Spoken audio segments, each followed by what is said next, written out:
श्रीकृष्णाष्टकम्। वसुदेवसुतं देवं कंसचाणूरमर्दनं देवकी परमानन्दं कृष्णं वन्दे जगद्गुरुं। कृष्णं वन्दे जगद्गुरुम्। अतसी पुष्पसङ्काशं हारनूपुरशोभितं रत्नकङ्कणकेयूरं कृष्णं वन्दे जगद्गुरुम्। कृष्णं वन्दे जगद्गुरुम्।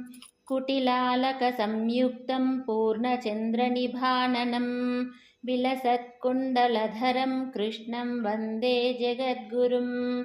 कृष्णं वन्दे जगद्गुरुम्। मन्दारगन्धसंयुक्तं चारुहासं चतुर्भुजं बर्हि पिञ्छावचूडाङ्गं कृष्णं वन्दे जगद्गुरुम्। कृष्णं वन्दे जगद्गुरुम्। उत्फुल्लपद्मपत्राक्षं नीलजीमूतसन्निभं यादवानां शिरोरत्नं कृष्णं वन्दे जगद्गुरुम्। कृष्णं वन्दे जगद्गुरुम्।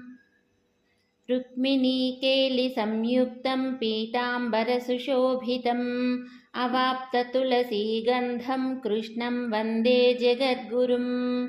कृष्णं वन्दे जगद्गुरुम्।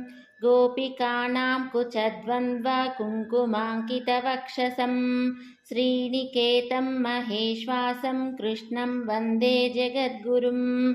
कृष्णं वन्दे जगद्गुरुम्।